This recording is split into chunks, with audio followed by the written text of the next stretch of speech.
à ce deuxième webinaire thématique organisé par le réseau phare dans le cadre de la valorisation de notre dispositif qu'on a intitulé Phare Projet. Je vais en reparler un peu tout à l'heure, notamment pour celles et ceux qui participent pour la première fois au webinaire, parce que comme je le disais tout à l'heure, on est à notre deuxième webinaire thématique.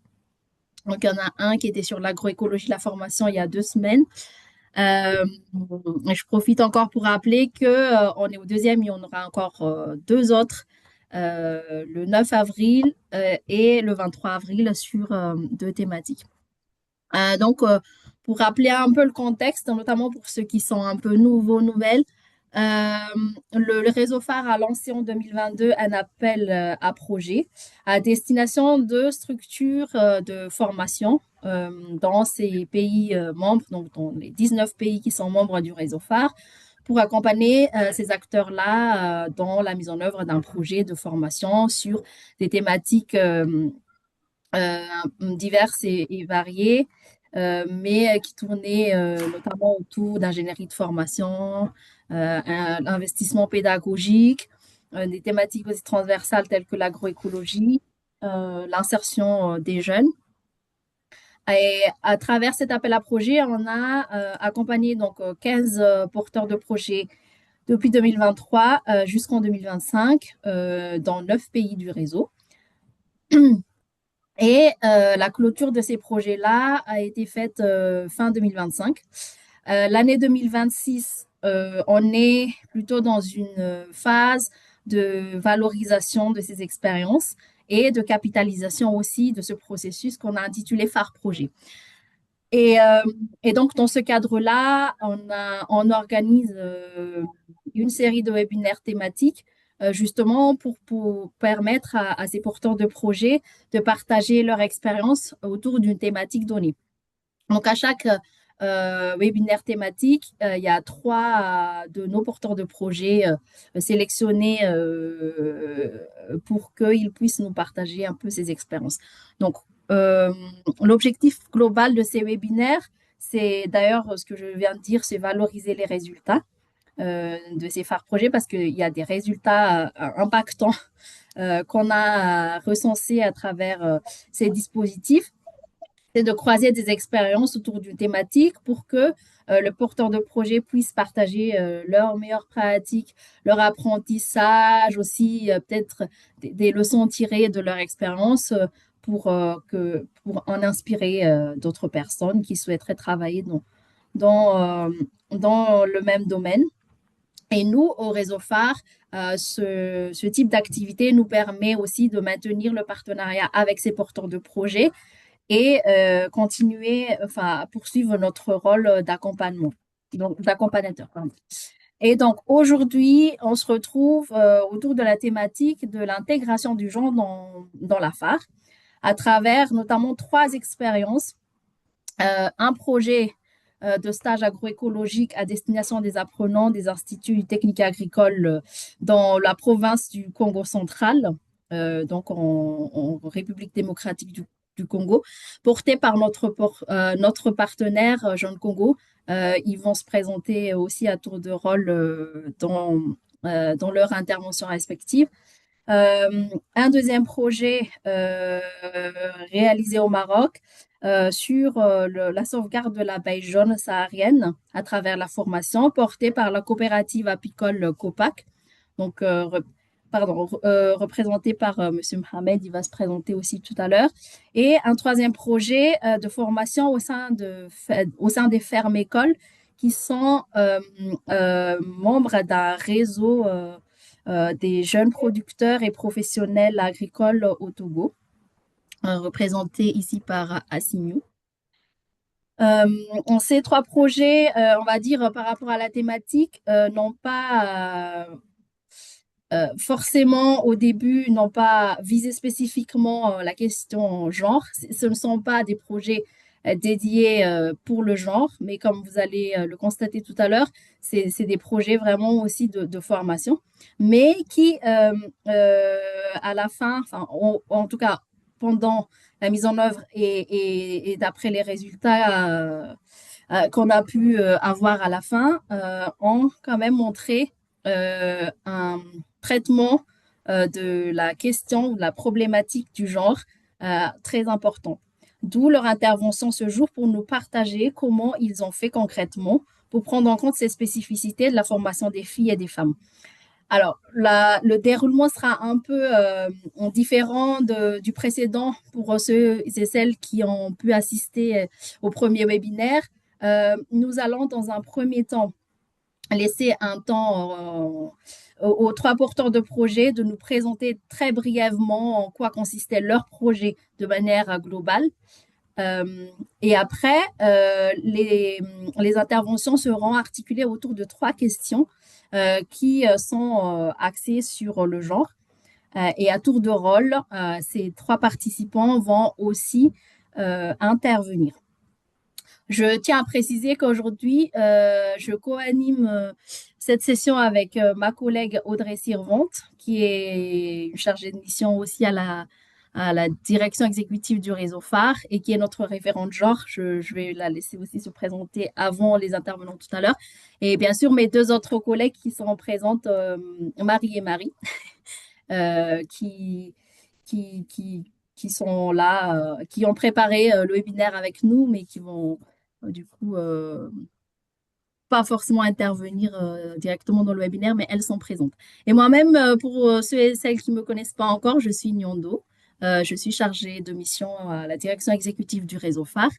Et donc, c'est moi qui ai coordonné le dispositif phare projet depuis le lancement. Donc, jusqu'à maintenant, je suis en lead sur cette question-là avec mes collègues, bien entendu. Et donc voilà. Donc je te laisse, enfin je vous laisse les filles vous présenter très rapidement et après on va laisser la parole aux intervenants. Merci. Bonjour. Bonjour à tous et à toutes. Merci Niando pour cette belle introduction. Moi, je suis Audrey Sirvente et je suis aussi chargée de mission à la direction exécutive du réseau phare basé à Montpellier. Et je suis plus particulièrement aussi référente genre. Donc j'ai cette double casquette. Donc j'ai suivi quatre projets comme mes autres collègues. Chacune, on s'était réparti les projets. Et en plus, j'anime un peu toute cette thématique au réseau phare. Donc, on a fait un séminaire international en 2024. On a animé d'autres types de formations. On est en train de faire une formation aussi en Tunisie, là, pour des directeurs et des formateurs de centres de formation agricole.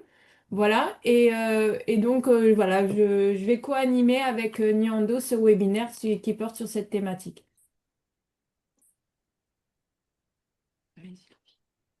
Bon, bah, juste, donc moi c'est Marie Picard, je suis chargée de communication et puis donc on a suivi les travaux de Phare Projet, donc ravi d'écouter les expériences sur le genre. Bonjour à tous, bonjour à toutes. Donc moi c'est Marie Bals. Je m'occupe plus particulièrement des aspects ingénierie de formation à la direction exécutive du réseau phare. Et donc vous me verrez plutôt sur les prochains webinaires en animation avec Miando. Merci. Merci, merci les filles. Et donc là, on va laisser la parole à nos trois intervenants, un peu dans l'ordre de mon introduction de tout à l'heure. Donc d'abord Marie-Hélène Pengou de Jean Congo, ensuite Monsieur Hamed Aboulal de la COPAC du Maroc, et enfin Monsieur Assimiou Ayabawe du Régepa de Togo. Marie-Hélène, la parole est à vous pour faire déjà vous présenter et présenter rapidement. En même temps, je vais projeter. Bonjour à tous et tous. Merci Nyando pour l'introduction. Donc, pendant que vous projetez, je me présente déjà. Donc, je suis Marie-Hélène Pingou. Je suis d'origine suisse et je suis en RDC depuis 2011. On a mis en place une ferme agroécologique qui s'appelle Jaune Congo. On est donc en RDC à 200 km de Kinshasa. Et on a voulu mettre en place une petite ferme structurée, ça veut dire petite en taille, avec les compétences des gens des villages autour de la ferme, mais déjà structurée pour permettre d'arriver à des niveaux de rémunération qui soit correcte. On a commencé l'agroécologie, ça n'a pas été très facile pour nous de mettre en place l'agroécologie. C'était pas quelque chose qui était vraiment valorisé par notre équipe. Et c'est quand on a eu la visite d'un professeur agronome, un professeur en sciences agronomiques à l'université de Kinshasa qui est venu qui est venu nous visiter à la ferme. Et quand il a vu notre compost, quand il a vu la petite cabane où on faisait les biopesticides, qui a vraiment été très enchanté de voir ça. Et c'est là qu'on a encore plus pris conscience du problème de manque de lien entre la théorie et la pratique. Les gens des universités, les étudiants les étudiants en général n'ont pas tous accès à la pratique durant leurs études et notre équipe ne valorisait pas les compétences théoriques qu'ils avaient acquis en pratiquant l'agroécologie. Donc, on a mis en place des petits modules de formation à destination de notre équipe. Et en faisant ça, on avait en même temps des élèves des instituts techniques agricoles qui venaient en stage chez nous. Et c'est à peu près à ce moment-là de notre expérience qu'on a vu l'appel à projet de faire pour mettre en place des stages. Et c'est le projet là que vous avez sous les yeux qu'on a donc soumis à faire, la construction de logements pour pouvoir accueillir les stagiaires dans de bonnes conditions et puis offrir des stages d'une durée de 2 semaines en moyenne à tous les élèves des instituts techniques et agricoles de la région. C'est un stage qui était obligatoire dans leur cursus et que jusque-là, une grande partie d'eux ne réalisaient pas. Donc voilà en quelques mots la présentation de Jaune Congo et de notre projet.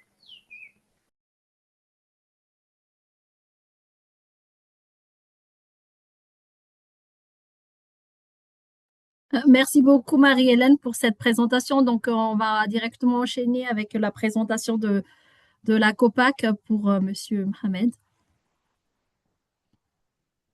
Alors, tout d'abord, bonjour pour tout le monde et merci pour l'équipe de RIFAR. Donc, j'ai toujours l'honneur de collaborer avec eux. Je suis très, très content de toujours collaborer avec cette équipe dynamique et performante. Alors, concernant notre projet, c'était un projet de sauvegarde de l'abeille jaune saharienne à travers la formation. Juste pour les donner une idée un peu sur l'abeille jaune saharienne, c'est une abeille qui se trouve donc au sud du pays du Maroc. Normalement, le berceau, c'est le sud du Maroc et le sud de l'Algérie, et qui était en cours de disparition. Donc, pour la sauvegarde de la biodiversité, on avait pensé à créer un centre de formation dédié à la sauvegarde de l'abeille saharienne et de la biodiversité en général.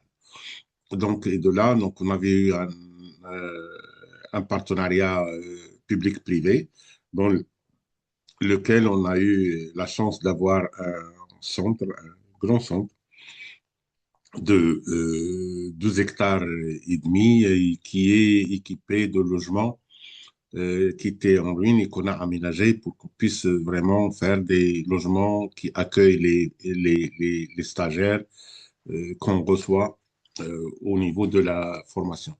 Juste pour, je ne me suis pas présenté, c'est Aboulel Mohamed, comme j'ai dit, Aboulel Mohamed, je suis le président de la coopérative apicole, je suis ingénieur agronome, je suis le président de la coopérative apicole Chifa, et je suis aussi le président de l'interprofession apiculture au Maroc. Alors, le projet, on a pu quand même réaliser des objectifs et on a même atteint des choses auxquelles on ne s'attendait pas.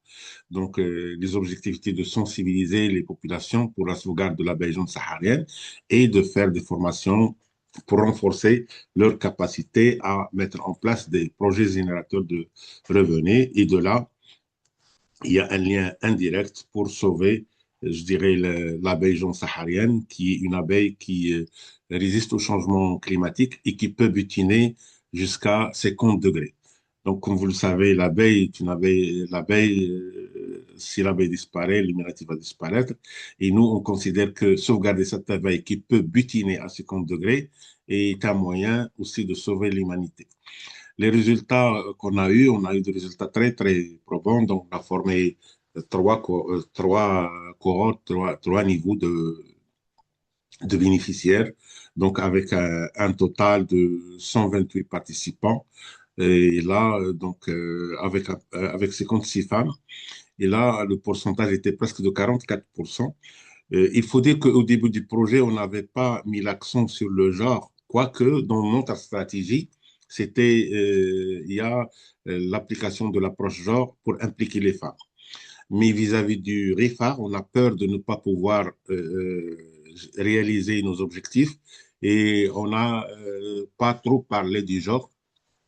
Mais Dieu merci, on a pu quand même réaliser les objectifs et impliquer les femmes, même dans un milieu restreint. On a aussi élaboré distribué des reines de cette abeille jaune saharienne, ce qui a permis à des coopératives et des groupements, même non formels, de commencer leur activité. On a accompagné aussi 5 unités, 5 unités pour pouvoir produire des reines de cette race. Et enfin, on a élaboré aussi un guide. Concernant les contraintes qu'on avait eues, si vous pouvez changer la page, Nyondo.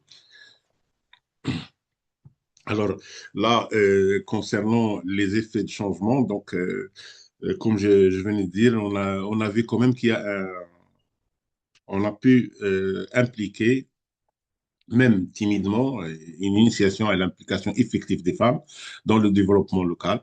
Et au cours de ces formations, on a constaté quand même qu'il y a un changement positif, je dirais début de changement positif envers la confiance des hommes vers les femmes. Donc, c'est la raison pour laquelle nous sommes quand même fiers d'avoir impliqué les femmes dans ces activités qui jadis étaient réservées aux hommes au Maroc. Nous sommes aussi fiers d'avoir sensibilisé davantage les partenaires parce qu'il y avait beaucoup de partenaires qui ont joint ce projet et qui ont participé énormément. Et c'est là où il y a l'effort qu'on a fait, la COPAC et l'équipe de RIFAR, parce qu'il y a aussi deux membres de RIFAR qui sont au Maroc, M. Lamrani et M. Bennouna, qui ont aussi sensibilisé autour du projet.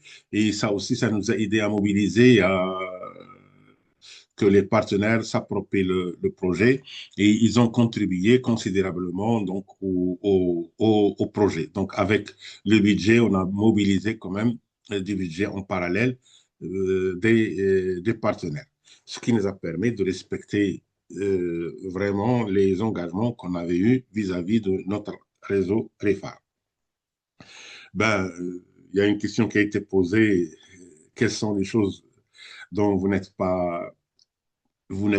êtes moins fier? Je dirais que en réalité, il n'y a pas de chose où on est bien fier, mais juste pour noter, il y a un point sur lequel donc on s'est mis d'accord, mais on va le suivre agressivement, c'est de former des formateurs femmes, parce qu'on a pu quand même identifier des femmes potentielles qui peuvent faire la formation.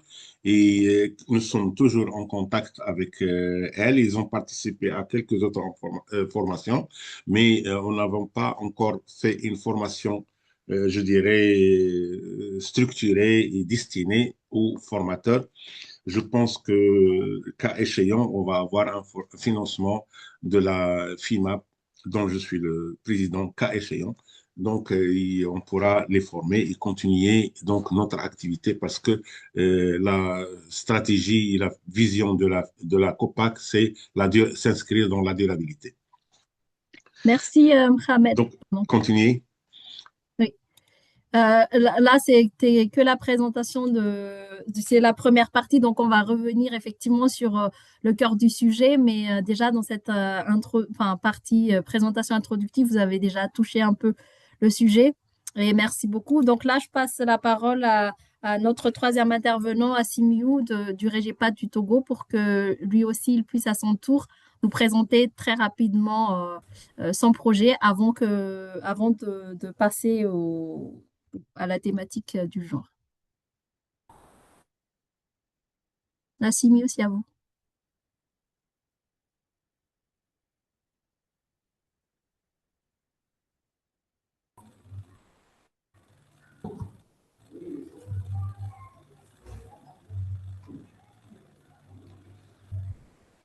Vous nous entendez, Assimio? Oui, bon, allô? Oui, oui, on vous entend, c'est bon. Vous pouvez y aller.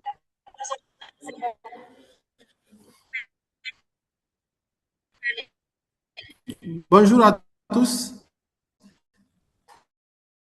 Je réponds de Ayaba Asimiu.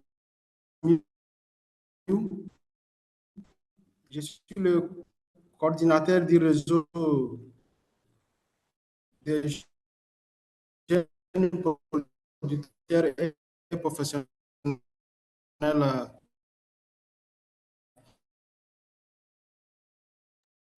Je crois que vous pouvez couper votre caméra, sinon parce que comme la connexion n'est pas très stable, on vous entend pas très bien.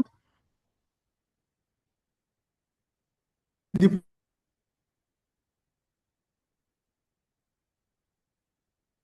projet, c'est d'améliorer l'efficacité à long terme des formations agroécologiques par une meilleure insertion des apprenants sortants et la valorisation de leurs produits agroécologiques. On vous entend pas Donc, très bien. dans Est-ce le que cadre je de la peux mise en œuvre de demander à ces tous les projets participants d'éteindre leur caméra, agroécologiques et s'il vous plaît? déjà former des jeunes agriculteurs sur les...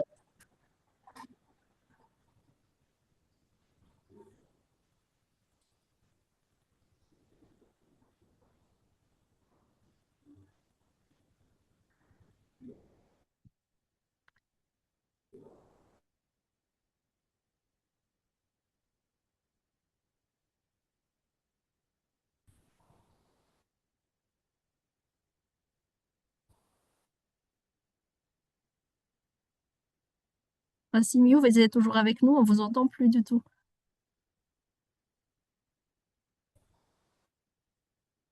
Aux autres participants, est-ce que vous pouvez éteindre vos caméras, s'il vous plaît?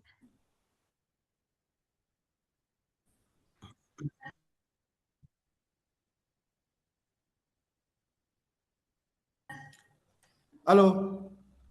Vous, Oui, là, on vous entend de vous nouveau. m'entendez?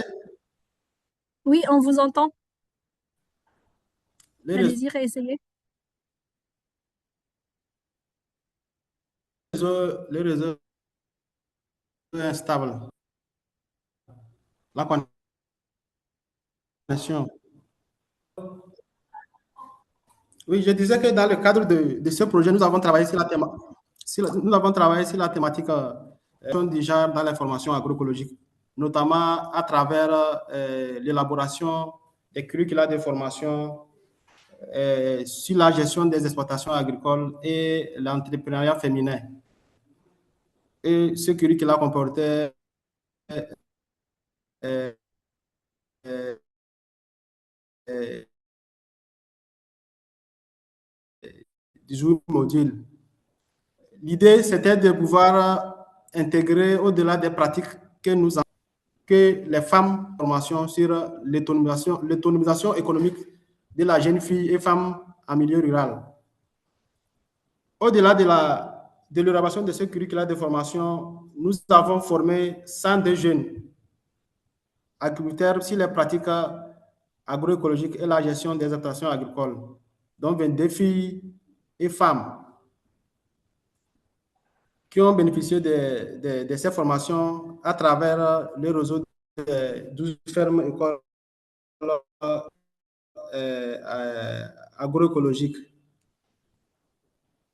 Il faut dire également que le projet a permis à organiser un atelier pour faciliter l'insertion des jeunes en milieu rural à travers un atelier de réflexion sur les opportunités d'insertion des jeunes, notamment les questions d'accès au financement, d'accès au marché rémunérateur et d'accès au foncier.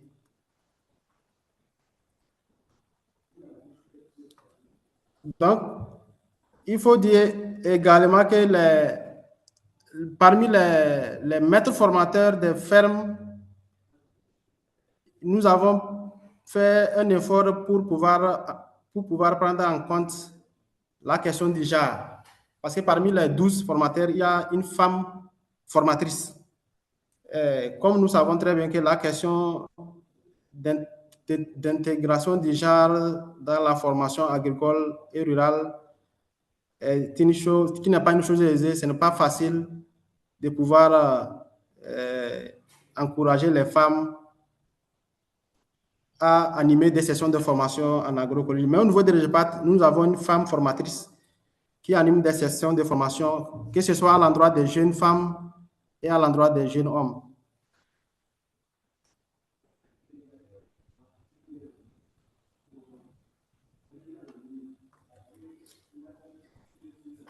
Merci beaucoup à Simiou. Vous avez fini ou... Oh, non, il faut dire également que nous avons, dans le cadre de ce projet, nous avons travaillé sur les questions de valorisation des produits agroécologiques. Comment faciliter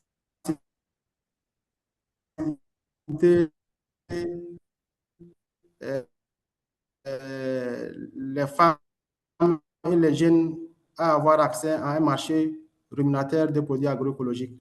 Et nous pensons que pour pouvoir encourager les femmes et les jeunes pour s'insérer dans l'entrepreneuriat agroécologique. Merci beaucoup. Merci pour cette introduction. J'espère que vous avez pu entendre l'essentiel sur ce projet, mais de toute façon, on va avancer sur la partie, le cœur du sujet. Donc là, je vais laisser la parole à ma collègue Audrey pour qu'elle puisse introduire les questions et à tour de rôle, comme dans l'ordre tout à l'heure, nos intervenants vont répondre aux trois questions pour questionner un peu l'intégration du genre dans les formations à travers leurs projets respectifs. Audrey, c'est à toi.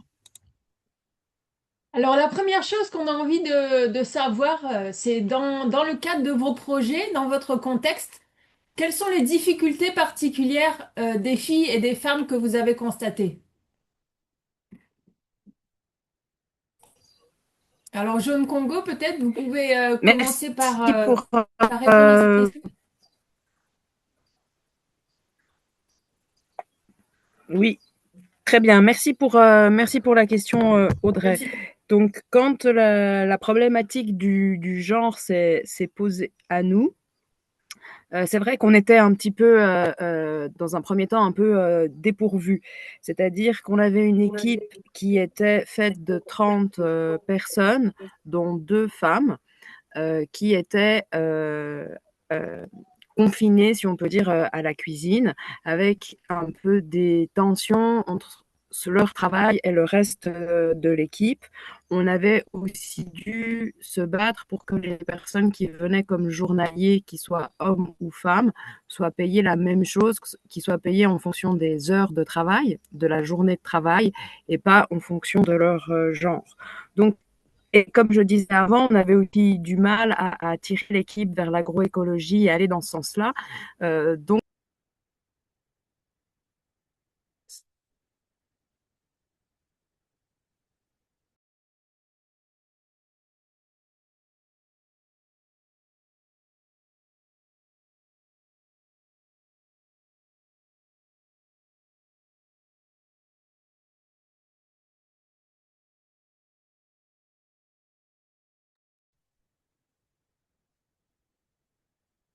Vous êtes toujours là, Marie-Hélène?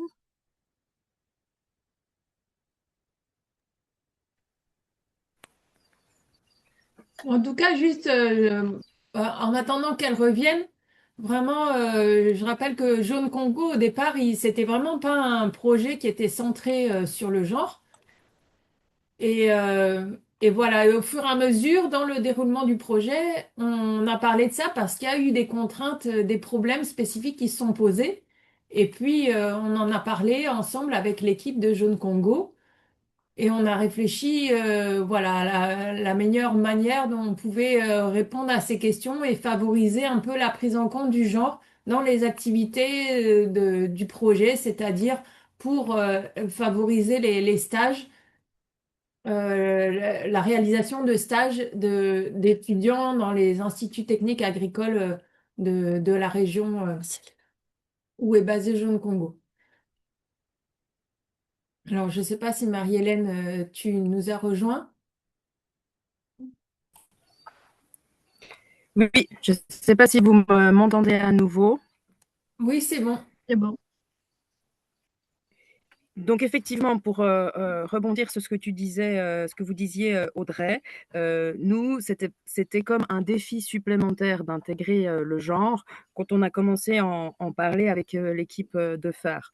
On avait déjà des difficultés au sein de l'équipe avec notre équipe de femmes qui était seulement de 7% sur l'effectif total, avec des responsabilités qui étaient considérées comme moins importantes que les responsabilités des hommes. Et au niveau des stagiaires, ceux qui arrivaient des instituts techniques et agricoles avec qui on avait des contacts, on avait uniquement des jeunes garçons, en fait, qui venaient pas de filles. Et donc, sur le moment, on ne le savait pas, mais ce qui manquait pour que les filles puissent venir en stage, c'était des bonnes conditions de logement et un encadrement qui soit égalitaire, c'est-à-dire qu'elles n'aient pas à cuisiner pour le reste des gens, pour le reste de leurs camarades. Comme les stages sont un peu payants, c'est un investissement pour les parents parce qu'ils devaient payer le transport, ils doivent envoyer les personnes, leurs jeunes en stage, et ils doivent payer quelque chose pour que le professeur puisse les accompagner. Les parents n'étaient pas prêts à payer pour que leur fille se retrouve à loger dans des mauvaises conditions et ne suivent pas les activités agricoles parce qu'elles doivent s'occuper de la lessive et du ménage. Donc voilà, donc au début du projet, ça, on ne le savait pas vraiment. On avait intégré l'idée de logement, mais cette idée de réflexion sur le genre était comme un défi supplémentaire. Et en fait, on s'est posé beaucoup de questions en interne. Et voilà, donc c'était comme en fait, on était nous-mêmes, on faisait nous-mêmes un peu partie du problème parce qu'on ne se rendait pas compte des difficultés encore à ce stade-là qu'il y avait pour les jeunes femmes. C'était pas assez pris en compte à notre niveau aussi. Voilà un peu pour répondre à la question.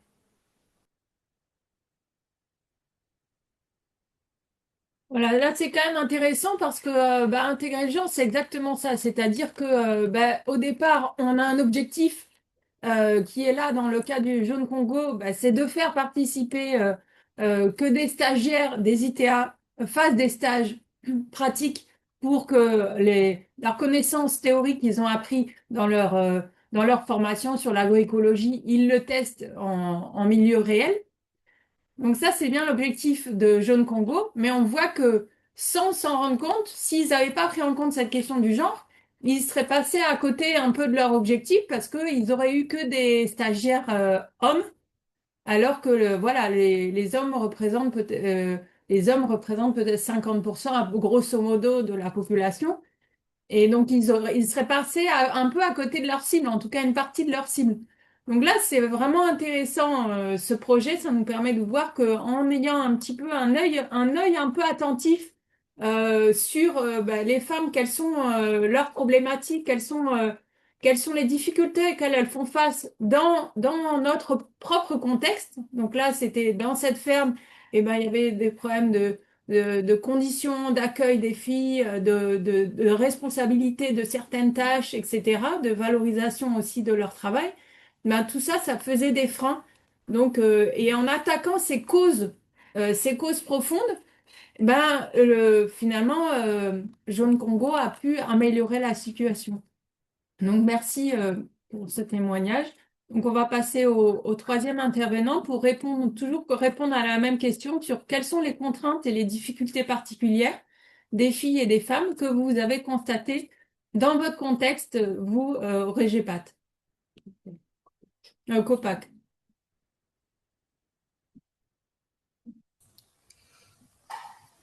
Alors, Merci. Euh, pour nous, au Maroc, donc le centre de formation qu'on a est situé au sud du Maroc.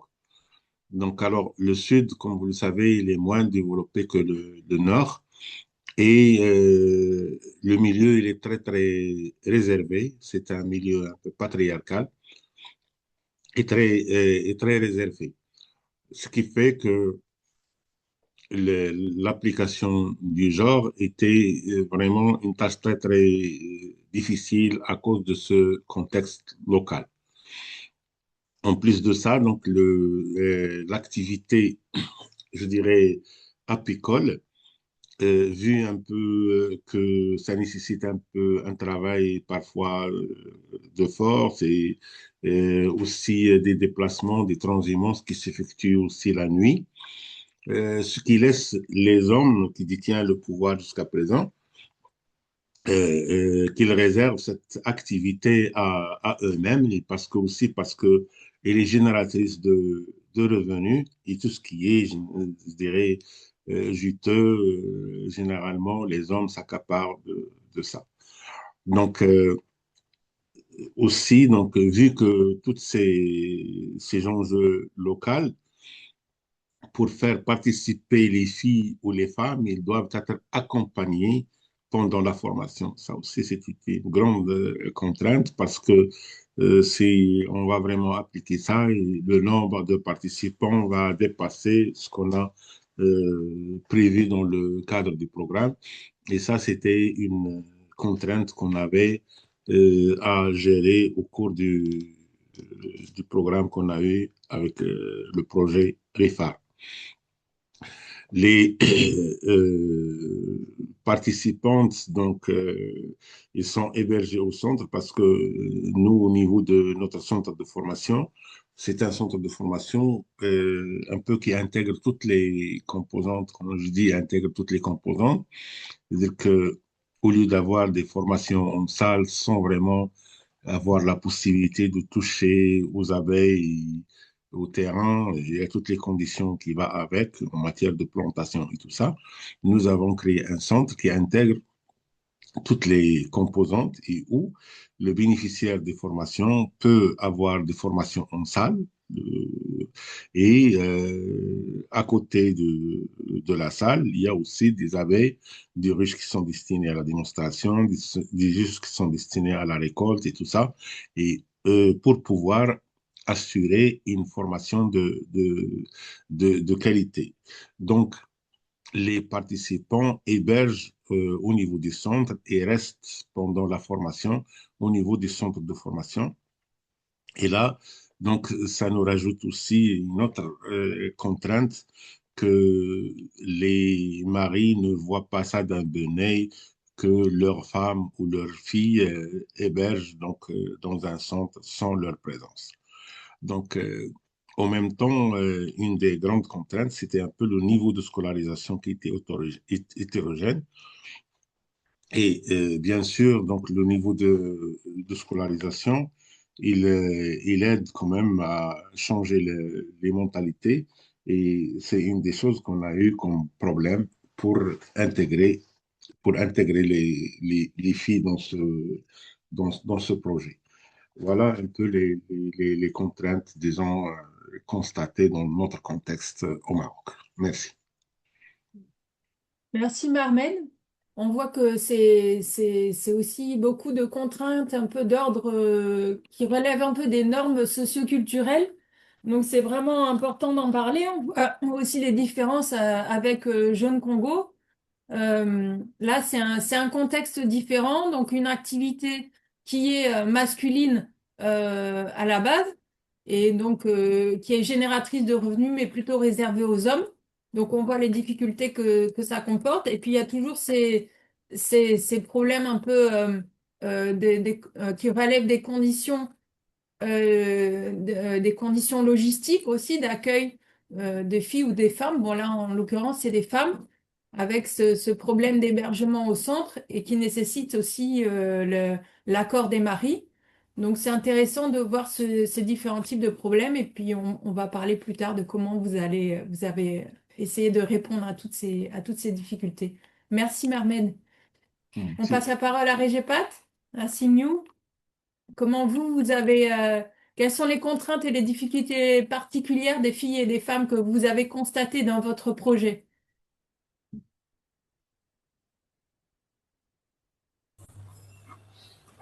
Ok, merci beaucoup. Il faut dire que au niveau du REGEPAT, comme il y a je l'avais expliqué en amont, dans la formation en agroécologie, les femmes rencontrent beaucoup de difficultés particulières pour pouvoir développer l'entrepreneuriat agroécologique. D'abord, comme les freins d'insertion des femmes, il faut dire que certaines femmes se confrontent par le fait que leur mari leur refuse de s'inscrire pour venir suivre la formation. Pour les hommes, normalement, c'est l'homme qui doit venir suivre la formation et aller appliquer dans l'exploitation avec sa femme. Donc, il y a ce blocage-là dans certains foyers qui bloquent les femmes à pouvoir venir suivre les formations. Donc, cela nous a amené à mener une réflexion au sein du réseau dans le cadre de la mise à jour des curricula de formation sur l'entrepreneuriat agroécologique et pour sur l'entrepreneuriat féminin.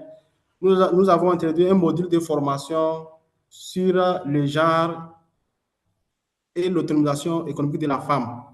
Et ce module de formation est enseigné directement, que ce soit les hommes et les femmes. Parce que les hommes qui refusent à leurs femmes de venir suivre la formation, il faudrait que quand ils arrivent, on les inculque l'importance d'une femme de venir suivre la formation. Donc, on fait comprendre les producteurs qui viennent en formation que la formation de l'autonomisation économique de la femme, c'est l'épanouissement de toute la famille. Si aujourd'hui une femme arrive à développer son activité génératrice de revenus, c'est qu'elle contribuera à l'autonomisation ou à l'épanouissement de toute la famille. Donc, il est important qu'on puisse inculquer les hommes qui viennent en formation que c'est important qu'ils puissent laisser leurs femmes aussi pour venir suivre leur formation. Maintenant, au-delà de ça, concernant le post-formation, parce qu'une chose est de suivre la formation, mais après tout, il faut que les femmes arrivent à s'intégrer dans leur milieu pour pouvoir exercer l'activité agricole. Donc, des difficultés qu'ils rencontrent aussi, il y a l'accès à l'eau. Parce qu'il faut noter que la plupart des femmes qui s'intéressent à la formation agricole, elles s'intéressent plus au volet maraîchage. Ça peut être le maraîchage agroécologique. Et d'autres s'intéressent plus à la transformation agroalimentaire. Or, pour pouvoir exercer cette activité, ou bien ces activités, l'accès à l'eau est primordial. Sans l'eau, elles ne pourront pas exercer librement à ces activités. Donc, la difficulté d'accès à l'eau constitue un blocage ou bien un frein d'insertion des femmes en milieu rural. L'autre contrainte, c'est l'accès au foncier pour pouvoir développer ce qu'ils ont appris à la formation ou bien pour pouvoir appliquer ce qu'ils ont reçu comme formation en agroécologie, les pratiques agroécologiques. Parce qu'il faut reconnaître qu'une place assez importante n'est pas accordée aux femmes pour pouvoir leur faciliter l'accès à la terre, pour pouvoir développer leur activité agricole. Donc, nous, dans le cadre de notre projet, nous avons constaté que c'est un frein majeur qui bloque les femmes à s'épanouir en milieu rural. Au-delà de ça, il faut parler aussi de l'accès au financement. L'accès au financement aussi est un frein qui bloque aux femmes de pouvoir s'épanouir en milieu rural. Parce que une fois qu'elles sortent d'une formation, dans un centre de formation agricole rurale, il faudrait qu'elles puissent avoir un accès financier pour pouvoir asseoir leur entreprise agricole.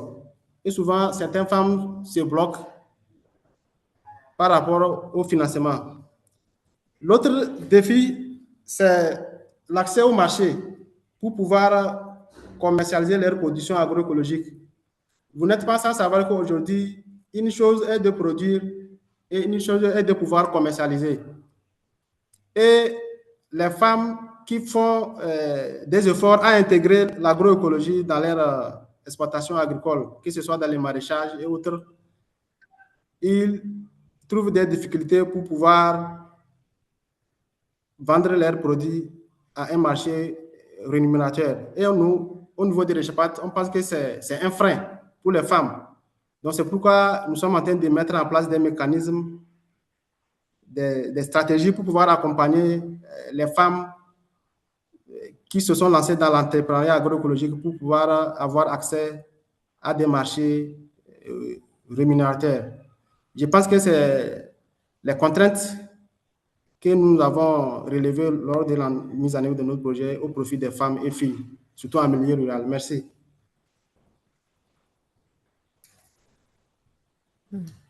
Merci beaucoup à Simiou.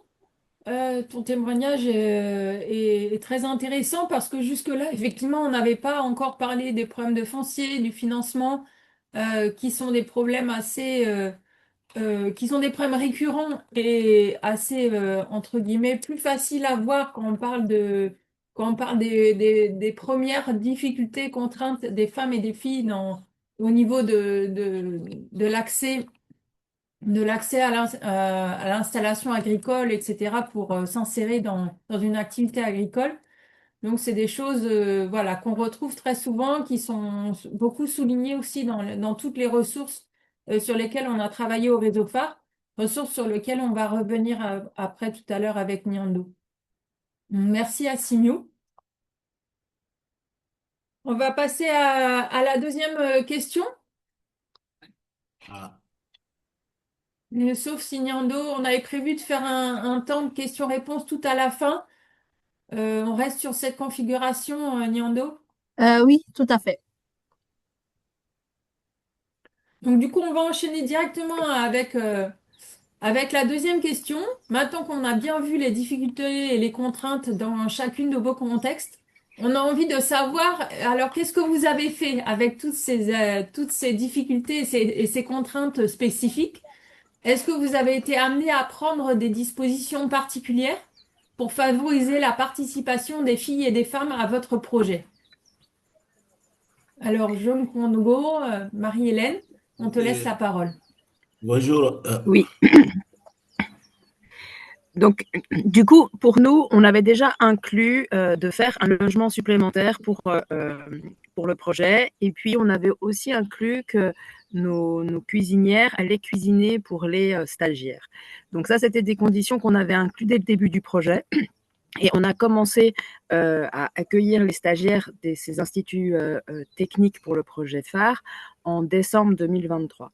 En décembre 2023, on accueille 30 jeunes et sur ces 30 jeunes, il y a uniquement 6 filles qui sont là. Mais dès janvier de l'année suivante, là, on a un tiers des filles dans les effectifs des stagiaires qui viennent chez nous.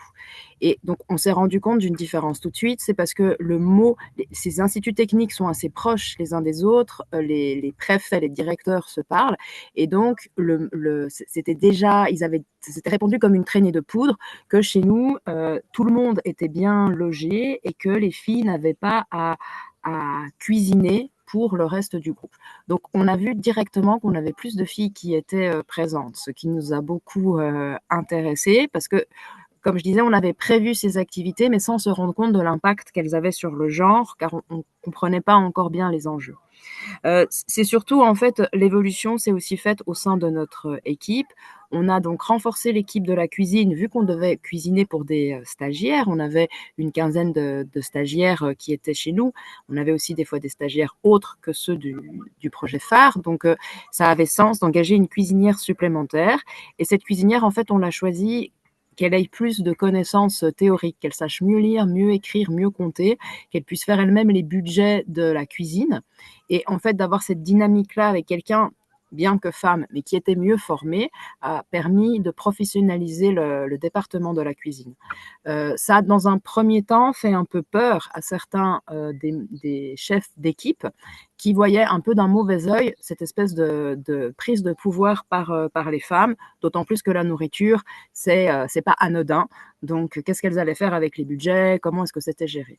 Et on a donc fait toute une série de discussions en équipe pour essayer d'expliquer que si le département de la cuisine était bien organisé, si on mangeait à temps, si chacun avait son repas à l'heure, tout le monde pouvait mieux travailler.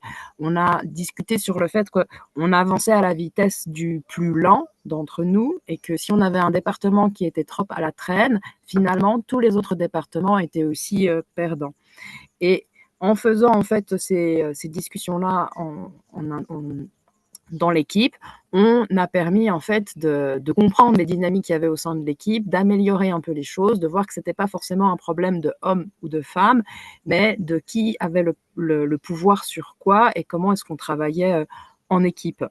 Et en voyant aussi qu'on avait plus de filles qui étaient là et au niveau des stagiaires, cette cuisinière a aussi pris le rôle d'encadreuse des stagiaires. Donc, on a un encadrement technique avec une agronome, un encadrement administratif pour l'arrivée et le programme des stagiaires, et aussi sur place, Trinité, qui est là comme référente pour tous les problèmes autres que pourraient avoir les stagiaires. Et aussi, on fait cela un peu de manière concomitante. On a augmenté le nombre de femmes dans l'équipe en engageant aussi une jeune femme agronome et une jeune femme pour l'administration. Donc, chez nous aussi, on est passé d'un ratio de 2 femmes sur une équipe de 30 à 6 femmes sur une équipe de 40 personnes, donc de 7 à 15% de féminisation de notre équipe. Et on a l'impression que ces mesures-là ont permis donc un encadrement féminin avec un modèle féminin avec une agronome, et puis également des bonnes conditions de logement et le fait que les tâches de cuisine soient faites par nous et non par les stagiaires, et que de l'autre côté, tous les stagiaires soient responsables de la propreté de leur dortoir et pas que ce ne soit pas remis cette tâche uniquement aux filles. Donc voilà un tout petit peu notre réflexion, comment est-ce qu'on a évolué et quelles sont les mesures qu'on a prises pour intégrer le genre dans la formation. Merci beaucoup, Marie-Hélène. Donc, je rappelle un peu par rapport à certains commentaires que je peux voir dans le chat et autres. Je voudrais juste aussi recadrer les choses, c'est que nous, au réseau phare, on n'avait pas donné d'objectif par rapport au genre. C'est-à-dire que ces projets-là, qui portaient pas spécifiquement sur le genre, comme on l'a vu, on n'a pas donné d'objectif autre que ce que les porteurs de projets avaient comme objectif. Par contre, c'est dans notre accompagnement technique, via les comités de suivi et autres, que chaque chargé de mission a pu essayer de questionner un peu ces aspects-là, savoir comment ça se passe, etc. Et c'est un peu par ce biais-là qu'on a pu éventuellement influencer certaines choses ou permettre à des porteurs de projets d'inclure cette thématique. Mais c'est vraiment chaque porteur de projet, chaque équipe qui qui a choisi ses objectifs et qui a choisi de travailler aussi sur le genre, par exemple, parce que eux-mêmes, ils ont constaté des problèmes de départ et qu'ils ont trouvé intéressant de s'attaquer aussi à ces problèmes-là et de choisir certains aspects sur lesquels travailler. C'est-à-dire que là, par exemple, typiquement, on voit que Jaune Congo, ils avaient prévu de construire un logement, donc ils ont peut-être pour l'accueil des stagiaires. Donc, ils ont donc ils ont vu que ça, c'était très important pour accueillir les filles et les femmes. Par rapport à la cuisine, là, c'est très spécifique au contexte Jaune Congo. On a vu que dans le budget du projet, l'alimentation des stagiaires était un poste important dans le projet. Donc, c'était une activité assez structurante dans le projet. Donc, toute l'organisation de la cuisine, il a fallu toute une réflexion aussi pour voilà, que ce soit plus égalitaire et pour que ça pénalise pas les filles stagiaires. Donc voilà, ce que je veux dire, c'est que c'est quand on travaille sur le genre, c'est d'identifier voilà, les problèmes spécifiques des filles et des femmes dans notre contexte et qu'est-ce que je peux faire, moi, avec les moyens dont je dispose, dans mon contexte particulier, qu'est-ce que je peux faire comme petite touche pour essayer d'améliorer les choses. Donc, voilà un peu pour recadrer et pour aussi, voilà, c'est pour ça qu'on a organisé ce webinaire qui est sur des exemples très spécifiques, des exemples qui sortent du terrain, mais qui ne sont pas parfaits et qui visent pas non plus à changer tout du tout au tout, mais voilà, par petites touches. Donc maintenant, on va passer la parole à Copac, Marmed. Alors voilà, quelles sont, vous, de votre côté, les dispositions particulières que vous avez prises pour favoriser la participation des filles et des femmes à votre projet?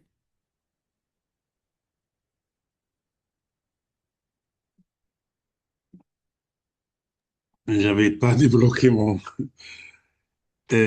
Merci. Eh ben, pour la COPAC, c'est une chose, comme j'ai dit, ça faisait partie de la vision de la COPAC, d'intégrer les femmes dans dans toutes les activités de formation et de renforcement de capacité qu'on réalise au Centre de sauvegarde et de développement de la région saharienne et de la biodiversité. Et de là, quand on avait eu donc l'accord du financement du projet phare, et on a pris cette composante déjà comme un défi. Et on avait consacré beaucoup de temps à tout ce qui est, je dirais, préparation du lancement du projet. Et ces périodes de préparation du lancement du projet, donc c'était des déplacements, c'était des réunions avec des coopératives, et avec des villageois et avec aussi des institutions partenaires. Et à travers cette sensibilisation au lancement du projet, donc on avait intégré déjà la composante genre et que on voulait aussi la participation des femmes. Bien sûr, cette animation, comme vous devrez le voir ici, il a été réalisé par des experts qui maîtrisent les enjeux locaux.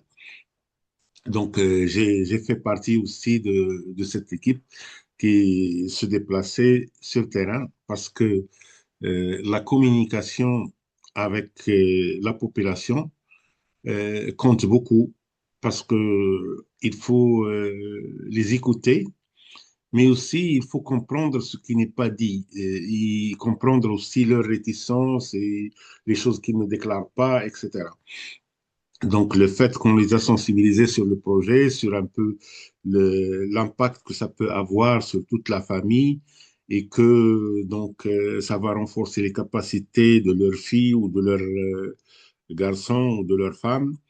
Et par conséquent, dans un milieu où il est difficile de trouver des activités génératrices de revenus, parce qu'au Sahara, vraiment avoir des activités génératrices de revenus, c'est quelque chose de très, très compliqué.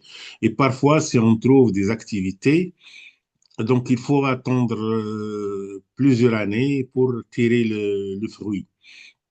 Je vous donne un exemple. Par exemple, bon, si on veut, par exemple, je dirais, euh, planter un palmier. Donc, il faut attendre 8 à 10 ans pour commencer à récolter, je dirais, les fruits. Et les gens actuellement, surtout les jeunes, ils sont impatients pour gagner leur vie. Ils ne peuvent pas attendre. Donc, avec l'apiculture, c'est quelque chose, donc déjà, par rapport à l'investissement, on peut commencer avec un investissement très, très, très faible et le gain peut être dans les 2, 3, 4 mois qui suivent, ce qui résout aussi une autre problématique d'impatience de la jeunesse actuelle. Donc, toutes ces informations qu'on a pu quand même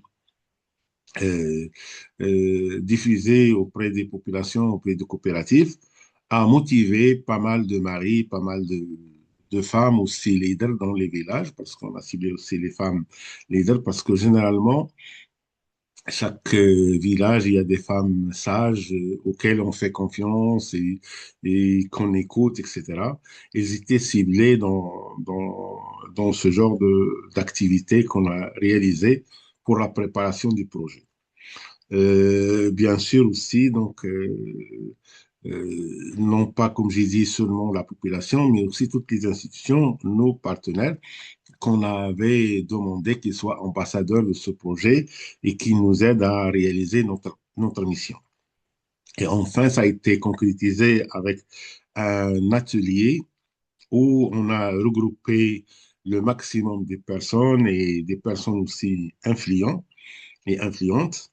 Donc, lors de l'atelier de démarrage, et où aussi les participants, pour une énième fois, ont pu poser leurs questions et ont eu les réponses auxquelles ils attendent. Donc, ce qui a favorisé un peu un bon démarrage et une bonne communication. Et il faut dire que donc au niveau du sud, il y a un dialecte berbère, donc même la communication était par le dialecte berbère pour que le message passe bien et pour que les gens nous écoutent. Voilà un peu ce qu'on a fait pour intégrer dès le début cette composante. Merci beaucoup, Mohamed. Effectivement, cette question de communication, elle est très importante. Dans toutes les études qu'on a vues aussi, la place de la communication avec les familles, avec les parents, avec les autorités traditionnelles, c'est souvent une étape qui est fondamentale pour, euh, pour favoriser l'accès des filles et des femmes à la formation agricole et rurale et à l'installation. À Simiou, vous de votre côté, quelles sont les dispositions particulières que vous avez prises pour favoriser la participation des filles et des femmes à votre projet? Ok, merci beaucoup pour la parole.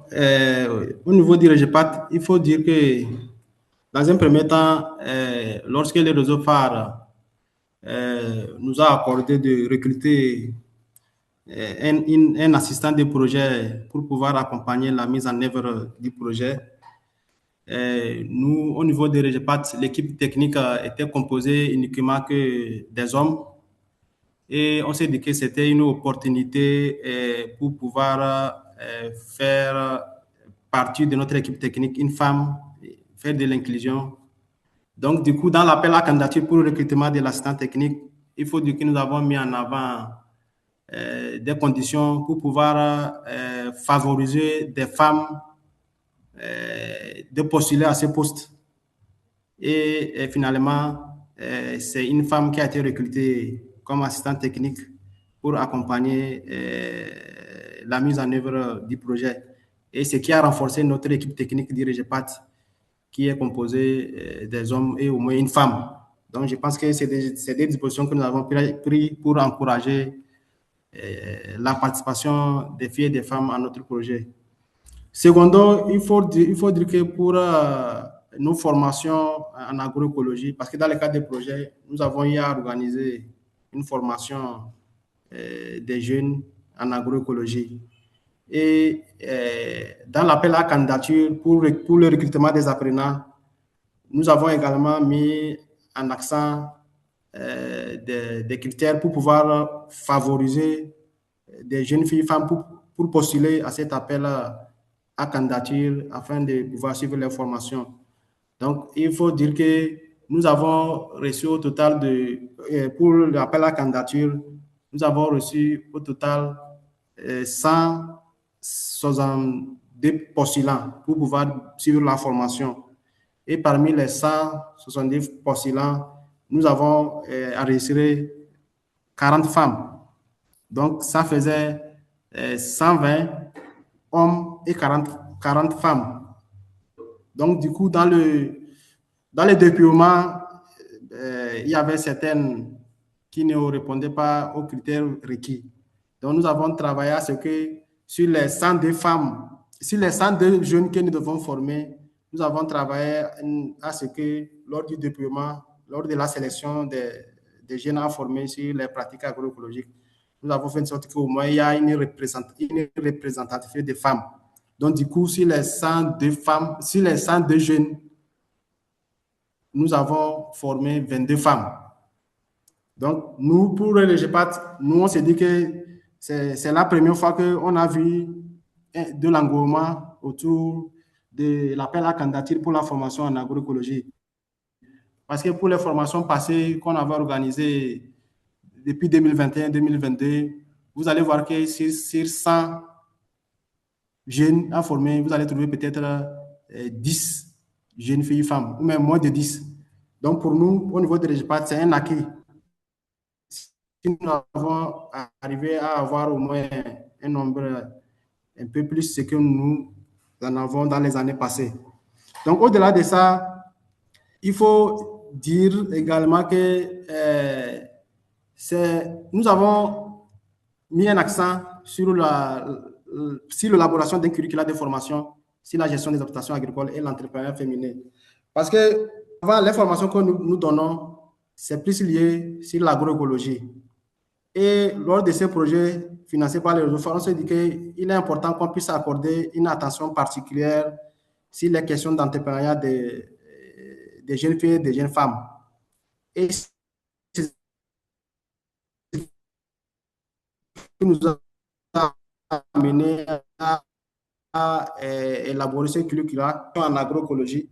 Nous avons déroulé des sessions de formation sur l'entrepreneuriat féminin, notamment comment amener les femmes à s'autonomiser à travers les activités agricoles, que ce soit les maraîchages, la transformation agroalimentaire ou peut-être même la commercialisation des produits agricoles. Donc tout ça, ça faisait partie aussi des thématiques que nous avons déroulées au cours de la formation pour pouvoir favoriser et renforcer l'autonomisation économique des femmes. Merci. Merci beaucoup, Assigno. Bon, le temps file toujours beaucoup plus vite que ce qu'on souhaite. Donc là, c'était juste, je souligne juste une des dispositions phares que vous avez prises, c'est de favoriser les filles et les femmes, à la fois au niveau de l'équipe de votre projet et au niveau aussi des personnes formées. Voilà, on va passer directement à la troisième question. Il y a énormément de commentaires et de questions dans le chat. On va déjà s'excuser d'avance de ne pas pouvoir répondre à tout parce que on est un petit peu en retard et il y aura aussi, mais on va quand même prendre un temps pour les questions juste après la troisième question. Donc la troisième question, c'est d'après votre expérience, quels sont les ingrédients à réunir pour favoriser l'implication et la réussite des filles et des femmes dans votre secteur d'activité? Quels conseils donneriez-vous? Alors on va commencer par Jaune Congo en RDC. Marie-Hélène, la parole est à toi.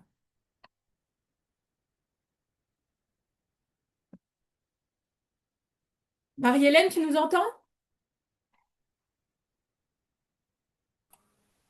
Oui, pardon, je suis là.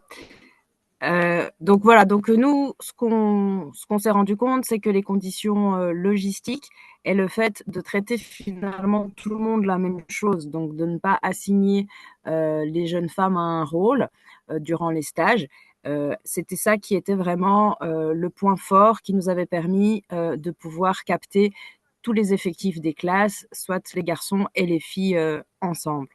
On a aussi l'impression que le fait d'avoir des exemples féminins, en particulier l'agronome, c'est aussi des exemples qui permettent en fait aux jeunes filles d'être déjà plus à l'aise durant le stage et de pouvoir avoir des modèles auxquels s'identifier. On a fait des visites vers la fin en fait du projet phare, on a fait des visites avec l'ISITA. Certains de ces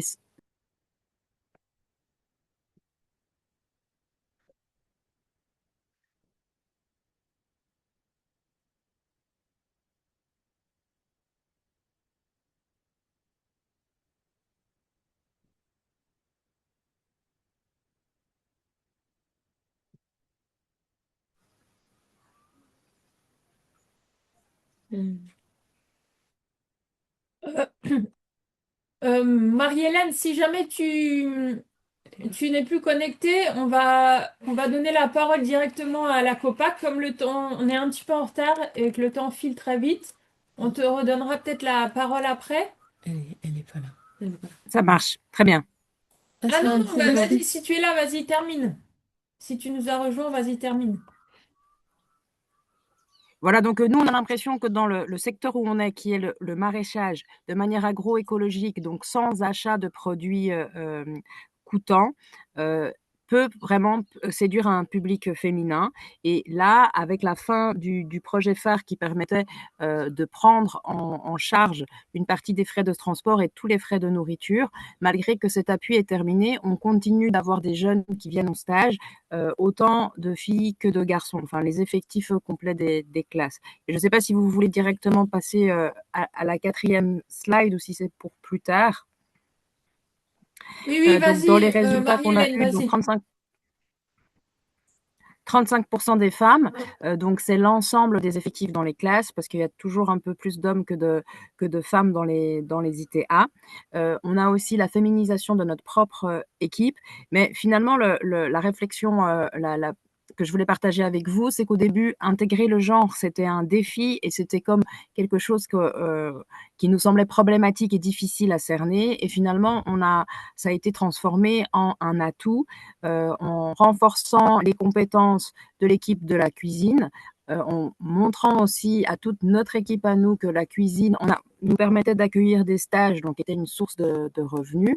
Et finalement, en fait, cette équipe de cuisinières, avec elle, on a commencé à faire de la transformation alimentaire. Donc une partie de nos fruits et des légumes qui sont trop mûrs pour être transportés à Kinshasa, on les transforme maintenant à la ferme. Donc, on a pu passer d'une activité qui était uniquement une activité d'appui, cuisiner pour l'équipe qui travaillait, à une activité qui est vraiment complémentaire à l'activité de production de fruits et de légumes. Donc, pour nous, ça, c'est vraiment une vraie réussite. On a pu augmenter la solidarité de l'équipe et puis mettre en avant les complémentarités. Voilà. Bravo, Marie-Hélène, parce que je pense que voilà la phrase le genre était un défi et c'est devenu un atout. Je pense que c'est une phrase qu'on peut garder tous en mémoire. Donc, sans commenter davantage, vu la préoccupation du temps, je vais donner la parole à la COPAC. Pour vous, quels sont les ingrédients à réunir pour favoriser l'implication et la réussite des filles et des femmes dans votre secteur d'activité? Quels conseils donneriez-vous? Donc, alors, pour nous, au niveau de la COPAC, l'image qu'on va, donc les conseils qu'on donne, c'est tout d'abord le lieu de formation, il faut qu'il ait une bonne image et qu'il soit respecté et qu'il fait circuler je dirais, des bonnes informations. Il y a aussi un point très, très important, c'est la qualité des formations. Là, je dirais, je la souligne avec force parce que c'est ça qui motive après donc les femmes à venir se former parce qu'ils savent que les outils qu'ils vont acquérir vont leur permettre de changer leur situation socio-économique.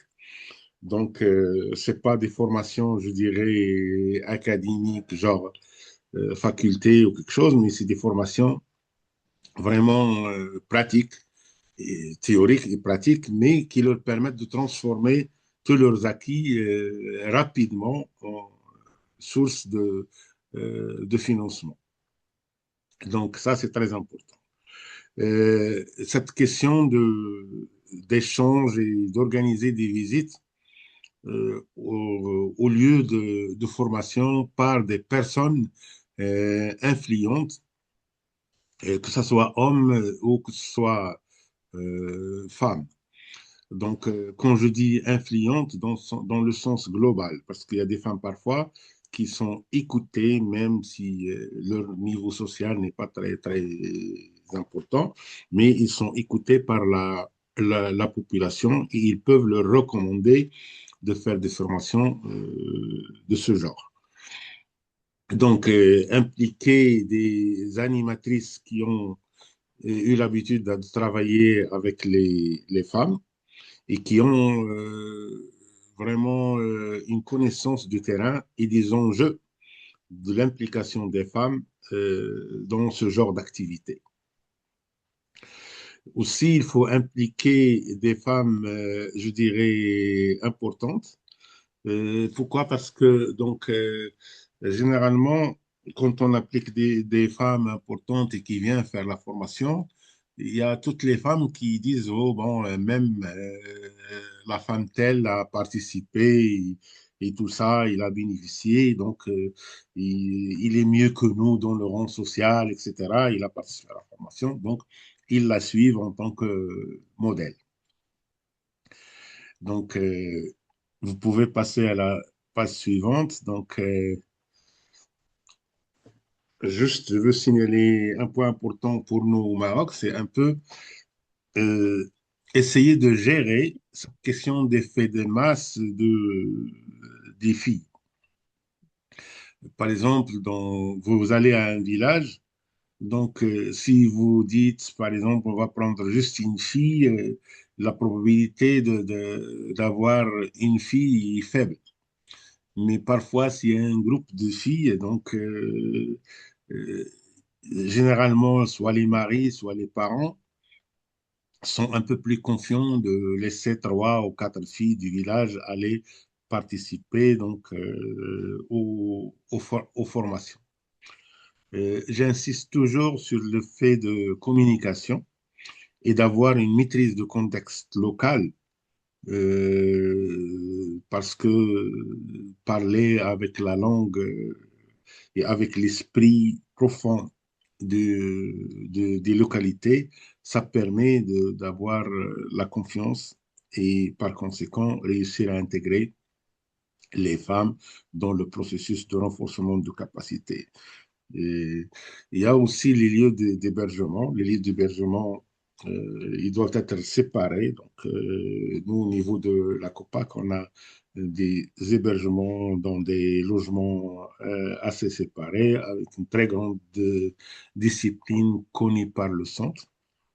Il y a même, juste à titre d'exemple, il y avait des hommes qui sont venus avec leurs filles, qu'ils ont passé la première nuit, mais par la suite, ils ont quitté, et puis, parce qu'ils ont eu confiance, et puis, ça y est, donc ils voient que leurs filles sont dans des conditions très favorables, qu'ils apprennent des choses très, très intéressantes. Donc, et ça, c'est un point aussi très important. Il faut cibler des zones où les femmes prennent plus d'initiatives. Là, selon notre exemple, donc nous, au niveau du Sud, on a vu un grand décalage entre les filles et les femmes de la zone de Rachidia, un peu dans le désert, et les femmes de la région de Gadir, qui sont un peu plus proches de la citadinité. Donc, ces femmes-là, ils prennent plus d'initiatives, ils veulent se prendre en charge, et les autres les prennent comme modèle et ils veulent faire comme elles, ce qui nous permet aussi d'avoir une concurrence entre même les femmes et éventuellement permettre à certains hommes de changer leur attitude négative envers la participation de leurs femmes ou de leurs filles. Il faut développer plus d'outils d'amélioration de confiance des femmes en elles parce que parfois, donc, les femmes et les filles accentuent je dirais, cette dominance homme parce que déjà, ils n'arrivent pas à avoir confiance en elles et par conséquent, ils n'ont pas la force de frappe pour se défendre et pour participer aux formations ou autre chose. Voilà, grosso modo, un peu les points sur lesquels donc, nous, on veut conseiller ou on veut donner notre point de vue. Merci encore une fois. Un grand, grand merci, Marmel. Je vais passer la parole à Assimiou. Alors, vous, dans votre contexte, dans votre projet, que diriez-vous des ingrédients à réunir pour favoriser l'implication et la réussite des filles et des femmes? Donc, au niveau du REGEPAT, nous, comme ingrédient à réunir pour favoriser l'implication ou la réussite des filles et des femmes dans les activités para-agricoles, il faut d'abord initier des formations spécifiques pour les femmes et les filles agroalimentaires et la commercialisation des produits agroécologiques. Parce que nous devons savoir que les femmes n'arrivent pas à embrasser tous les métiers agricoles. Ils se trouvent plus à l'aise dans des activités agricoles comme le maraîchage, la transformation agroalimentaire et la commercialisation. Donc, il faudrait qu'on puisse cibler des formations spécifiques à l'endroit des filles et des femmes. Au-delà de ça aussi, il faudrait mettre en place des mécanismes d'autonomisation des femmes et des filles pour les inciter à entreprendre dans les domaines agricoles. Parce que s'il n'y a pas de mécanismes pour les encourager, souvent elles sont toujours bloquées. Comme j'avais parlé de l'accès au financement, au foncier et à l'eau.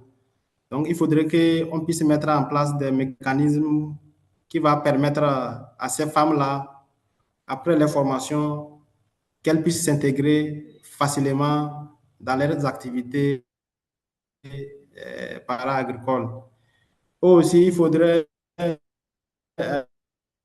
euh, primer, peut-être pour encourager d'autres femmes à suivre les femmes qui ont reçu et les femmes qui ont Audrey, là, les questions, reçu je te dans les ai le mis sur.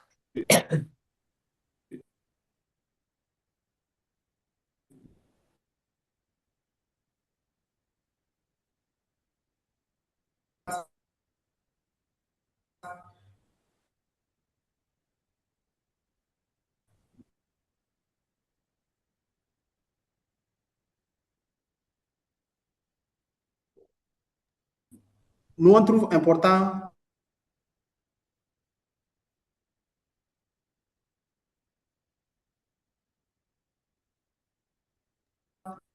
de doter les fermes ou bien les centres de formation agricole et rurale, de les doter des stratégies de prise en compte du genre opérationnel. Comme ça pourrait les aider à chaque fois qu'ils animent des formations, qu'ils puissent aussi prendre en compte les questions. Nous, on fait des plaidoyers pour une stratégie nationale de promotion de la soit prise en compte et accorder une place très importante en matière d'action de financement. Tout ce qu'on veut faire en faveur des bénéficiaires du projet, il faut qu'on puisse faire de sorte qu'une place importante soit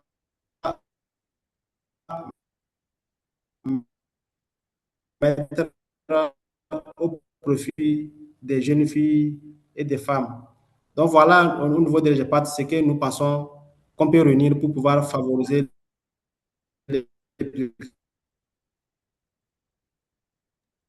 Bon, merci à Signou. des jeunes Ah, filles pardon. et des jeunes. Oui, ce qu'il faut ajouter, nous au niveau des GEPAT, nous sommes en train d'élaborer une stratégie genre. Une stratégie genre GEPAT pour pouvoir prendre en compte l'aspect genre dans nos activités.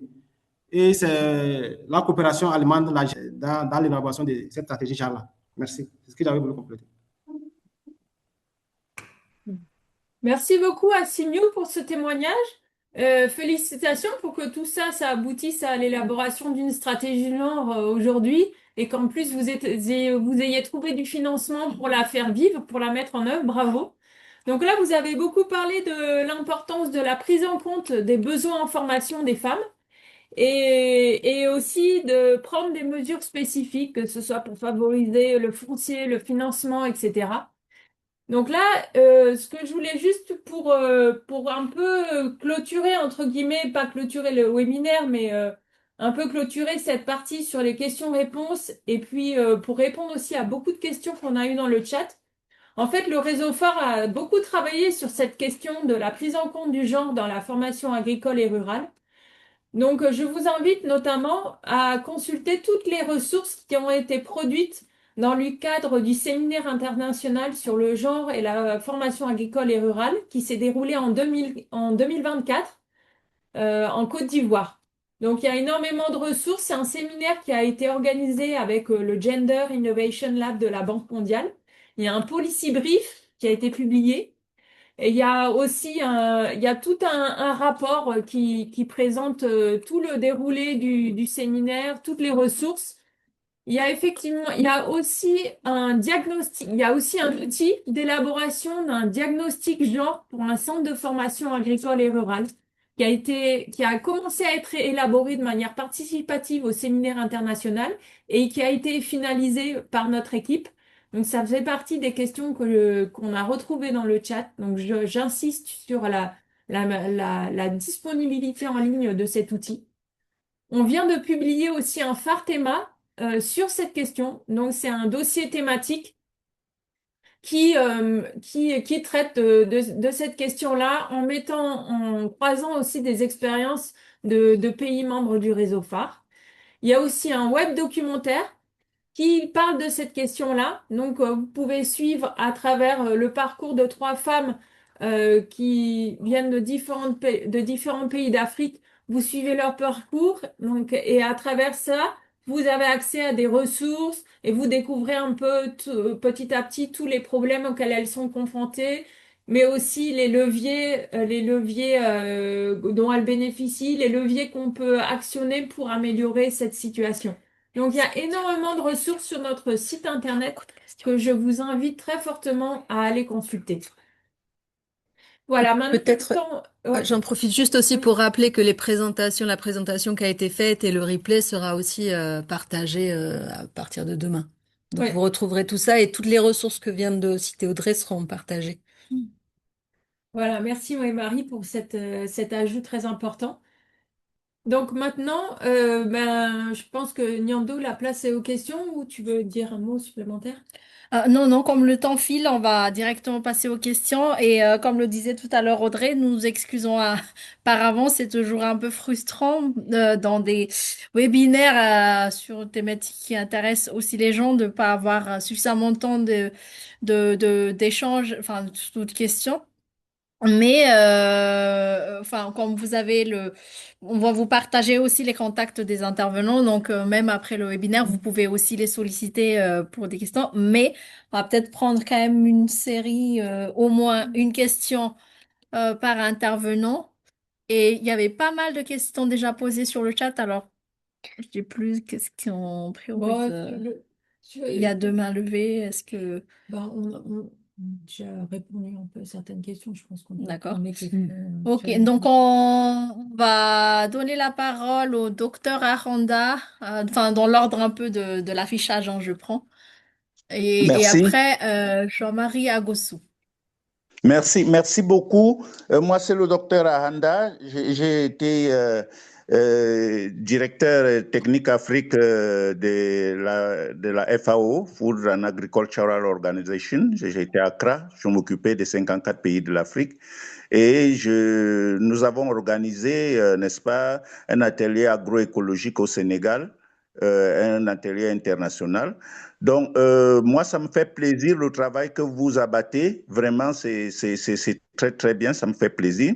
Je voulais juste faire trois petits apports. Le premier apport, c'est sur le genre. Il est très important, n'est-ce pas, de considérer aussi, n'est-ce pas, les minorités dans le genre et puis aussi les peuples, les groupes marginalisés, dont les minorités, les groupes marginalisés, et voir aussi les différences même entre, par exemple, les femmes. Il y a certaines femmes qui sont, par exemple, des femmes mères d'enfants, qui sont responsables des familles, qui sont différentes, par exemple, des autres femmes qui n'ont pas de charge particulière. Donc, ça, c'est des petits trucs à prendre en compte dans le genre. Et le deuxième point, c'est sur l'agroécologie. C'est très bien de s'occuper de la production en agroécologie, mais il faut aussi penser aux outils. Parce que les outils qu'on utilise en agroécologie, il faut bien les maîtriser localement, pouvoir les produire localement pour permettre que, n'est-ce pas, la production soit efficiente. Et le dernier point, c'est aussi qu'il faut... Quand je parle d'outils, c'est les outils vraiment qu'on utilise pour produire. Hein, ça peut être des bêches, des pelles, les tas d'outils qu'on utilise pour produire. Bon, les intrants, on les maîtrise déjà un peu. Donc, comme le compost et tout le reste, mais il faut aussi les outils pour produire ces intrants. Il faut bien maîtriser le niveau local, peut-être en termes d'artisans, accompagner les artisans qui peuvent produire ces outils localement. Maintenant, le troisième point, c'est sur le CEP, le suivi et évaluation participatif. C'est l'outil le mieux adapté pour suivre tout ce processus parce que ça permet à ce que toutes les parties prenantes puissent le suivre. C'est un outil déjà maîtrisé avec la roue socratique et tous les autres aspects, tous les autres points qu'on utilise pour maîtriser le CEP. Ça, peut-être on pourra en parler hors atelier. Comme le temps est court, je ne vais pas docteur beaucoup m'étendre. Sostern. Merci. Merci, docteur Sostern. Excusez-moi de vous couper un peu la parole, mais on a déjà dépassé le temps. Il y a énormément d'interventions. Donc, on veut vraiment prier les participants de faire des questions très, très concises pour qu'on puisse en prendre quand même quelques-unes. Voilà, merci. Donc, je vais répondre de manière assez ramassée, notamment sur la définition du genre, parce qu'on a beaucoup réfléchi sur cette question au sein du réseau phare. Effectivement, quand on parle du genre, on a envie de prendre en compte toutes les minorités, mais il y a une notion qui s'appelle le genre intersectionnel. Le F3E notamment a beaucoup travaillé dessus, qui permet un peu de donner cette couleur au genre, qui permet, en fait, ce qui est important de voir, c'est dans le contexte. Bon, voilà, sans vouloir faire de la théorie, je vais aller aux pratiques. Quand vous êtes dans votre contexte, selon vos objectifs de votre projet, et ce qu'il faut, c'est regarder quelles sont les populations qui peuvent être défavorisées. Ça peut être les femmes, mais effectivement, ça peut être d'autres types d'acteurs. Il y a des projets qui s'adressent aux femmes, donc on peut dire qu'il n'y a pas de problème de genre. Mais si, il y a un problème de genre, parce que parmi ces femmes-là, il y en a peut-être il y a peut-être des inégalités entre des personnes, entre des femmes âgées, des femmes plus jeunes, entre des femmes qui sont albinos, d'autres qui sont plus normales, entre des femmes qui sont d'une autre nationalité, etc. Donc en fait, cette notion de genre intersectionnel permet d'aller plus loin que le sexe biologique, mais aussi de prendre en compte d'autres facteurs comme les races, la religion, la couleur de peau, etc. Donc d'autres critères qui peuvent être discriminants, qui peuvent amener à des inégalités et sur lesquels il faut lutter parce que l'objectif, c'est bon, non seulement l'égalité, voilà, dans le sens idéologique du terme, mais aussi l'efficacité de vos projets pour que ça atteigne les publics cibles de vos projets. Donc voilà. Donc on va prendre une deuxième question. Essayez d'aller un petit peu vite. On est désolé, hein, mais voilà, le temps est vraiment très limité. Monsieur Jean-Marie Agossou, vous qui avez levé la Oui, main depuis un moment. alors bonsoir, bonjour à toutes et à tous. Merci beaucoup hein, pour ces présentations. Je remercie encore une fois le réseau phare pour l'occasion qu'il offre également aux participants de bénéficier des formations, des capitalisations faites sur différents projets. Alors, je vais aller très vite. Pour l'une des questions a été déjà prise en compte et vous avez déjà répondu sur la vulnérabilité.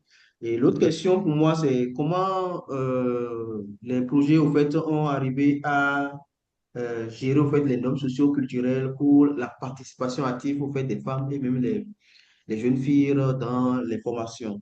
Il y a une autre question au fait, qui est au niveau surtout, quels sont au fait, les changements que vous avez observés lorsque vous avez intégré au fait, les femmes qui ont participé réellement dans ces formations? Quels changement avez-vous réellement observé auprès de ces femmes et des jeunes filles là? Merci. Là, c'est une question plutôt pour Régepat au Togo. Oui, c'est pour les femmes au Togo parce que lui, il a beaucoup, pour la question liée les femmes et les jeunes filles, et il a beaucoup intégré en fait, ces acteurs-là dans ses formations sur l'agroécologie. Donc, c'est une question qui est destinée à, je sais pas. Donc, Simio, est-ce que tu es encore avec nous? Est-ce que tu peux nous dire, voilà, quel a été l'impact de ces formations pour les femmes, plus spécifiquement? De manière assez rapide, hein, Simio. Non, ok. Je pense que nous, au niveau de l'EPAT, après la formation, nous avons organisé un suivi.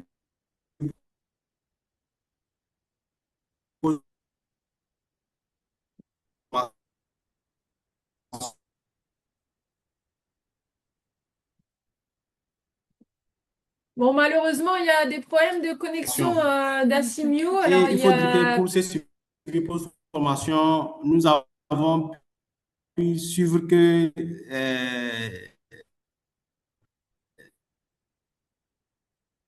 Asimio, est-ce que tu 5 peux femmes, faire une réponse? Asimio, compte est-ce que tenu tu de peux faire une moyens. réponse dans le chat? Comme ça, on prend la dernière question. Comme ça, on va avancer. On va prendre une dernière question parce qu'on t'entend vraiment très mal. Donc, Disponibles si tu pour peux faire pouvoir se si tu déplacer et peux aller faire sur une les réponse. exploitations agricoles.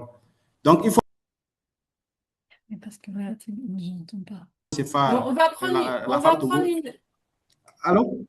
Au niveau Oui, des REGEPAT. Asimio, tu m'entends? Allô? Oui, Asimio, tu m'entends? Oui, oui, oui, je t'entends. Allô? Vous Oui, m'entendez? oui, Oui, on oui, Audrey, je t'entend pas t'entends. du Vous tout. m'entendez? Oui, non, non, non, on t'entend pas, Simiou. Est-ce que tu peux répondre dans le chat à la question de monsieur? Oui, oui. Je vais essayer de répondre dans le Merci, chat. merci. Vas-y, Manon, si tu veux prendre la troisième. On peut prendre une troisième et dernière question de Mamadou Ndiaye pour clôturer parce que le temps file, on a déjà dépassé d'une dizaine de minutes. Et donc, on essaiera comme je disais tout à l'heure, de partager les contacts. J'ai par ailleurs vu que dans le chat, enfin, vous avez déjà essayé aussi d'avoir des échanges un peu en bilatéral. Donc, voilà. On va donner la parole à Mamadou Ndiaye. Voilà, merci beaucoup. Je me présente d'abord, c'est M. Mamadou Ndiaye, ingénieur agronome et chef d'antenne régionale de la Société de développement agricole et industriel du Sénégal, la SODAGRI à Sédhiou. Donc, je salue l'initiative de partage de ces informations relatives à des projets de formation. Donc, c'est pas une question, mais tout juste disons, une contribution. Parce que là, nous avons au Sénégal à peu près la même démarche. Parce qu'au-delà des écoles de formation classiques qui forment des cadres supérieurs, nous avons aussi au niveau du ministère en charge de l'agriculture des centres de formation dédiés voilà, qui forment des techniciens agricoles, mais aussi qui forment à travers des séances de renforcement de capacité des producteurs. Nous avons aussi l'approche champ école paysan aussi qui est très développée. Au niveau de la Sodagri, dans la structure où je suis, nous travaillons sur ça aussi. Parce que là, il y a souvent les innovations technologiques qui sont véritablement, disons, euh, développées par la recherche qu'on vulgarise à travers des parcelles de démonstration où on forme aussi les producteurs sur place. Donc, véritablement, nous saluons véritablement cette approche et vraiment, vous pouvez compter sur notre collaboration pour la vulgarisation des activités réalisées à travers le réseau phare au niveau du Sénégal. Donc, c'était véritablement une contribution et je vous félicite pour l'initiative et véritablement, je vous encourage à aller de l'avant. Merci beaucoup. Merci beaucoup, Monsieur Mamadou Ndiaye. Je laisse la parole à Audrey qui a identifié aussi une dernière question qui était posée dans le chat. Oui, alors on a eu beaucoup de questions dans le chat, donc on s'excuse, on n'a pas le temps de répondre à toutes les questions. Donc il y en a une partie, j'ai répondu avec les ressources et ma collègue aussi a répondu avec par rapport au PowerPoint et au replay du séminaire. Mais je vais prendre juste une question qui traite sur la conception des programmes de formation. Donc, c'était monsieur ou madame Iba Amami qui dit, dans mon travail sur les fermes oasiennes en Tunisie, j'ai également observé leur rôle clé dans la biodiversité. Pensez-vous qu'il serait pertinent d'intégrer davantage la dimension genre dès la conception des programmes de formation, notamment pour valoriser ce rôle écologique des femmes? Voilà, alors cette question, pour moi, elle évoque tout ce qui est ingénierie de formation. tout ce qui est donc conception des programmes de formation. Et on a envie de répondre oui, il faut bien sûr intégrer la dimension genre dès le départ, dès la conception des formations. Et c'est bien un des problèmes aussi, c'est que on a constaté, et donc c'est dans les études qu'on a réalisées, etc., qu'on a compilées dans toutes les ressources qu'on a produites. Un des problèmes aussi, c'est que les besoins des femmes, les besoins en formation des femmes ne sont pas assez pris en compte. On a tendance à plus répondre aux besoins en formation des hommes dans la conception des programmes de formation. Donc déjà, par rapport à élaborer un programme de formation, il faut partir de l'étude des besoins. Ça, c'est la première étape qui est déjà même à ce stade-là, des fois fait un peu trop rapidement. Mais en plus, effectivement, porter un œil attentif aux besoins spécifiques des femmes, c'est important pour élaborer des programmes de formation qui répondent véritablement aux besoins des populations. C'est bon. Donc, sur ce, on va devoir clôturer le webinaire de ce jour avec déjà 15 minutes de dépassement. Mais on sent que c'est un sujet qui intéresse et qui suscite aussi beaucoup de réactions. Donc, merci à toutes et à tous pour vos participations aujourd'hui. Un grand merci à nos 3 intervenants qui ont pu partager leur expérience, des conseils à travers leurs projets. Et merci aussi aux collègues pour la co-animation de ce temps aujourd'hui. Donc, on va vous partager les ressources, enfin les supports de présentation avec les contacts des intervenants. Et on vous donne rendez-vous au prochain webinaire. Donc vous allez recevoir toutes les informations. Mais je donne déjà un avant-goût. Ça sera sur la thématique de la formation continue des producteurs. Donc c'est aussi une thématique qui parle à plusieurs, je pense. Donc voilà ce que je peux dire. Merci beaucoup. Et la date, c'est le 9 avril à 9h GMT, toujours. Voilà, merci beaucoup. Merci. Bonne journée. Merci. Bonne journée. Au revoir. Au revoir. Au revoir. Au revoir et à la Merci à tous. prochaine. Merci. Au revoir. Ouais. À la À prochaine. bientôt. À bientôt. Oui, merci beaucoup. Merci Au beaucoup. revoir et à la Au prochaine. revoir et à la prochaine. Bientôt. Oui, au revoir et à la prochaine. Au revoir, au revoir. Au revoir. Au revoir.